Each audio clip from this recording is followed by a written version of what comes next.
Today we're going to be talking about standing out during the upcoming season, hypermobility, and when to start resistance training. Welcome to episode 33 of Run It Straight.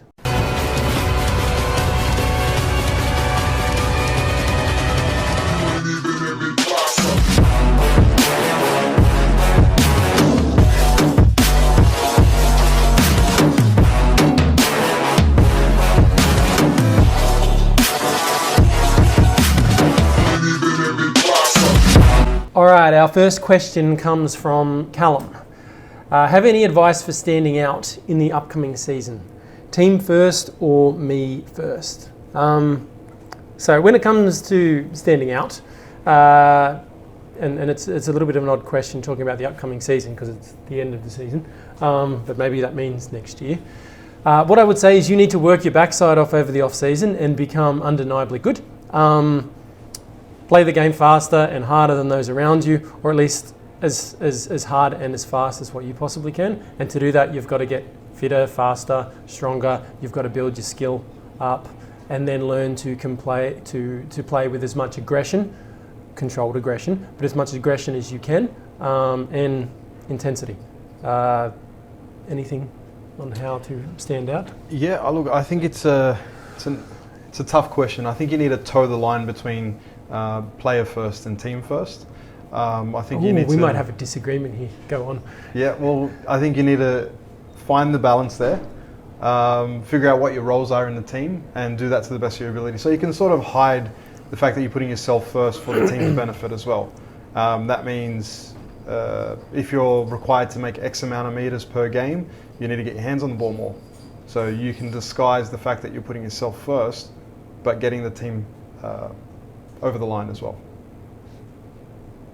I would say me first instead of team first, but I'll explain around that a little bit. So, I'm assuming most people who are watching this have been on a plane before, and right at the start of the flight, they have the safety talk, and the air hostess will come up and they'll tell you about putting on your seatbelt properly, and they'll say in the event of a crash what to do, and if there's oxygen's low or there's a cabin breach or something, the oxygen will fall down. And one of the things that they talk about is making sure that you put your mask on you first so that you can breathe before you then try and help people around you. And so I guess why I would say the me first approach is if you want to be as helpful as you can to the team, then you need to be the best footballer that you can be so that you will be the most use to your team. You need to have an absolute, obviously the things we talked about earlier, you've got to get bigger, stronger, faster, more skillful and everything else like that. But you've also got to bring a level of exuberance and enthusiasm to the team, because that is infectious and that is contagious. And we always say you are who you hang around. And if you've got someone like that who comes into the team, and not only are they fit and they're strong and they're fast, but they're lifting everyone else around them. But to be that, you're going to have to put yourself first, go off into the wilderness on your own, so to speak. But what that means is go and spend all of that time training. Then when you go and train with other people, they're going to be trying to keep up with you, and that's going to lift everyone. Does that make sense? Yeah, 100%. I actually don't disagree with that. I think we just answered it differently. So we didn't have a disagreement. No, we didn't. So the 100%, you need to go lone wolf in the off season. Go as hard as you can. Build yourself up. Make yourself as strong, fast, as high intensity as you can, and so forth. I was referring to when they're actually playing on the field, because it is a team sport. 100%. But yeah, no. 100%. I agree with everything you need to do as an individual leading up to the season, but once the season does start, you need to find a balance between the two, between putting yourself first and then the team first as well. Perfect. All right, next question from Warren. I coach under nines. When is it a good time to introduce weights? First, I'd prefer to take out the term weights and just talk about strength training or resistance training instead of that. Second, to answer the question, how long is a piece of string? I like that one. So it all depends. Physical maturity comes into it, emotional maturity comes into it, mental maturity comes into it. If the player is mentally, physically and emotionally mature enough to take instruction, to be able to focus on the task and genuinely perform the task to the best of their ability, that's number one. Then second to that is, do they have someone who knows what they're doing who's instructing and coaching them and making sure that they're performing the exercise the way that it should be performed and performing it safely, and that those exercises are appropriate exercises given the kids' age and development, then the answer is yes. For some kids, that could be 9 years of age, couldn't it? Yes. But then there could be others that at 13 are still not quite there to be able to lift safely. They might not have the maturity enough to focus on it, and they get the giggles and they muck around, and yeah, there is a potential to injure yourself if you're doing those things. But even saying that, strength training doesn't necessarily have to mean, squatting, benching, deadlifting. It could be a range of single leg exercises that require the player to develop the stabilizers around the knee and around the hip, building a platform towards future training. Something as simple as a basic push-up.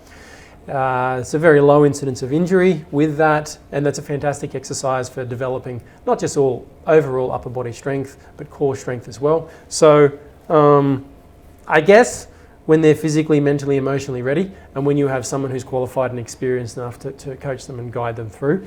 Now, you've said in here that you're coaching under 9s, but I don't particularly think that an under 9s team and taking a whole bunch of kids through would be a particularly good idea. No. I think anything before the age of 12 really, or a mature 11-year-old, I would keep in a one-on-one or a very small group environment. Yep. And again, then you've even got to be careful with the small groups, because sometimes, one 10 or 11-year-old could be quite mature when they're with an adult. You're sticking with one or two other kids their own age, and it's like their IQ just drops 50 points and they become kids again. Yep. It depends. It can be done. It depends on the circumstances. Bottom line, it's a controversial question, because there's still a lot of parents out there that will go off a GP's recommendation from 10 plus years ago, which was absolutely no resistance training for kids below a certain age, because it will stunt their growth, which is completely a myth. As long as there is enough stability through the joints and they can control the movement and engage the right muscles, then it is completely safe to train. 100, running, you're working against resistance. Swimming is a form of resistance training. Yep.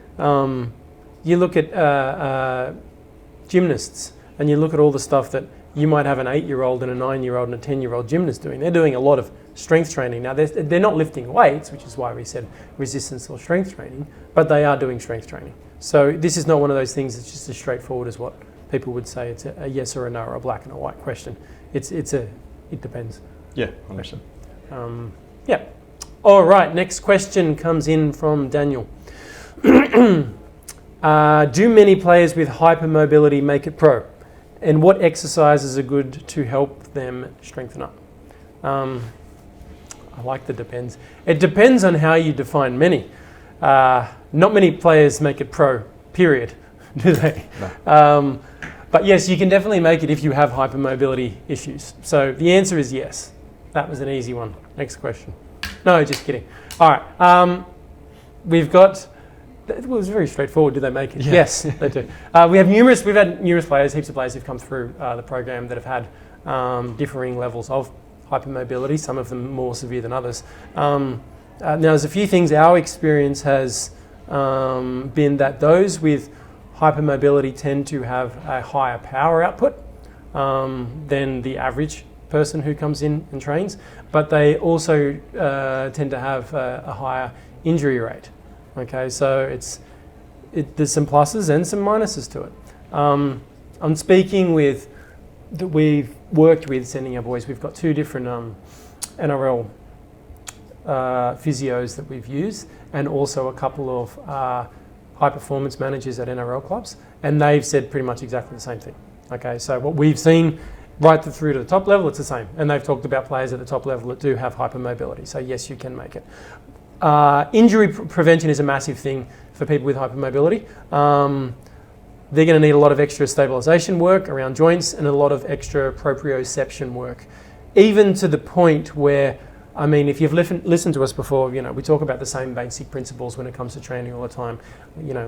Lifting weights, eating the right amount of calories, whether you're trying to lose weight or gain weight, doing your conditioning work. But one of the big things that we do always talk about is doing mobility and stretching, and how it's really, really unsexy. Well, this is one group where the mobility typically is not as much of an issue.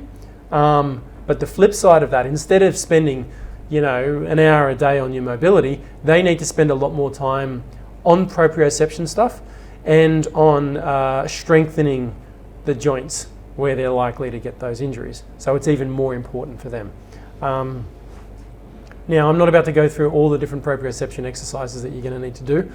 We tend to see with the guys that we've worked with, shoulder, knee and hip/groin issues seem to be the biggest issues with hypermobility. So you need to build extra strength around those joints and extra proprioception. And proprioception is simply being able to get your body to understand where it is in space and getting the right muscles to be able to activate when they need to. I think that's a simple enough explanation of proprioception, yeah? Yep. Anything else you want to add to? I'll just tick on everything that you've said, for sure. But I think the danger areas for athletes with hypermobility is more so the younger years. As they're growing, as they're getting growth spurts. So that's the time where you really need to double down and do resistance training if you're not currently doing anything, and see someone who can test and prescribe the right exercises to target the stabilizing muscles and strengthen those joints that are vulnerable.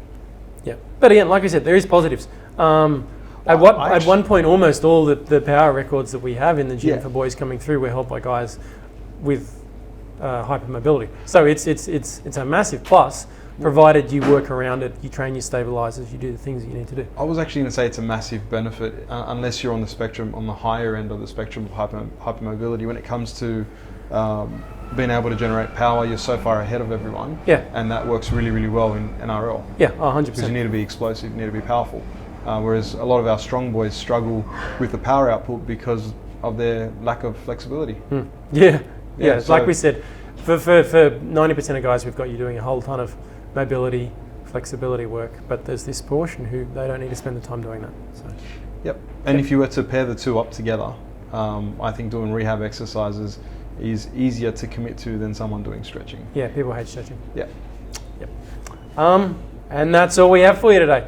If you do have any questions, please send them through. Spiro will get them and then we'll be able to answer all of those questions. Again, try and give us as much detail as you can.